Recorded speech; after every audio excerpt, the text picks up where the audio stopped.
আসসালামু আলাইকুম রহমতুল্লাহি ওয়াবারাকাতু। কেমন আছেন সবাই? আশা করি ভালো আছেন। আমরাও আলহামদুলিল্লাহ ভালো আছি। আজকের ভিডিওতে দেখতে পারবেন সিলেট বিভাগের সুনামগঞ্জ জেলার জগন্নাথপুর উপজেলায় অবস্থিত তেগরিয়া গ্রাম। এই গ্রামের রয়েছে অনেক ইতিহাস ও ঐতিহ্য। তবে আজকের ভিডিওতে আপনাদের দেখাতে চাচ্ছি তেগরিয়া গ্রামের নির্মাণ করা দৃষ্টিনন্দন মসজিদটি। গ্রামটি সৈয়দপুর গ্রামের পাশের গ্রাম। তেগরিয়া গ্রামে যাওয়ার পথেই চোখে পড়বে ঐতিহ্যবাহী সৈয়দপুর কওমি মাদ্রাসা। আর এই মাদ্রাসার একটি ভিডিও আমাদের চ্যানেলে আপলোড করা আছে, আপনি চাইলে দেখে আসতে পারেন।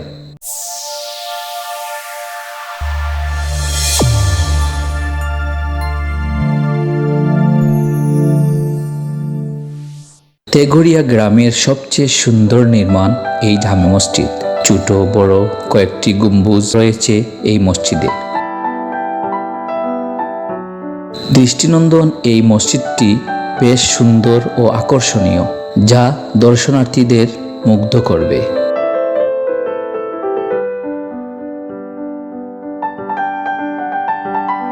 মসজিদটির সামনে রয়েছে অনেক বড় কবরস্থান। আর বর্ষার মৌসুমে এই মসজিদটি দেখতে অনেক সুন্দর লাগে, কারণ বর্ষার সিজনে পাশের মাঠ ও খাল বিলে পানি থাকে, আর পানির দৃশ্য তো খুবই চমৎকার। দর্শক, চলুন আমরা এই মসজিদের বর্তমান ইমাম ও খতিব সাহেবের সাথে কথা বলতে বলতে কিছু সিনেমাটিক দৃশ্য উপভোগ করি। আপনারা যারা কাছে অথবা দূরে দেশে অথবা বিদেশ থেকে যারা দেখছেন, সবাইকে আমার অন্তস্থ থেকে আন্তরিক মোবারকবাদ জানাচ্ছি। এটা ঐতিহ্যবাহী তেগরি জামে মসজিদ। এখানে আমি 1 বছর যাবত আছি আলহামদুলিল্লাহ। এই আলহামদুলিল্লাহ এলাকার মানুষেরা অনেক আন্তরিক ভালোবাসা মহব্বত, এবং এই মসজিদটা খুব ঐতিহ্যবাহী একটা মসজিদ। আর সময়ে সময়ে এটা সংস্কার হয়েছে। আলহামদুলিল্লাহ মুসল্লিদের আনাগোনা খুব বেশি, এবং মসজিদটা খুব ভরপুর মুসল্লিরা। এবং আলহামদুলিল্লাহ এটা প্রসিদ্ধ একটা মসজিদ। এই মসজিদটা দেখার জন্য বাংলাদেশের বিভিন্ন প্রান্ত থেকে মানুষেরা আসেন, এবং এই মসজিদটা দেখে সবাই মন আনন্দিত হয়, খুশি হয়, এবং সবাই ভাবে যে এটা বিদেশি কোনো সংস্থা দিয়েছে কিনা। আলহামদুলিল্লাহ না, এলাকার সর্বস্তরের মানুষেরা তাদের অর্থায়নের মাধ্যমে এই মসজিদটা হয়েছে। আপনাদের সবার কাছে দোয়া চাই মসজিদের সমস্ত জীবিত যারা আছেন তাদের নেক হায়াতের জন্য, প্রবাসী নেক হায়াতের জন্য, এবং যারা কবরের বাসিন্দা হয়ে গেছেন তাদের জন্য দোয়া করবেন। আল্লাহ তাদের কবরকে জান্নাতের বাগান বানায় দেন।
দর্শক, আজকের ভিডিও আপনাদের কেমন লেগেছে অবশ্যই কমেন্ট করে জানাবেন, আর আমাদের ইউটিউব চ্যানেল সাবস্ক্রাইব করে আমাদের সাথে থাকবেন।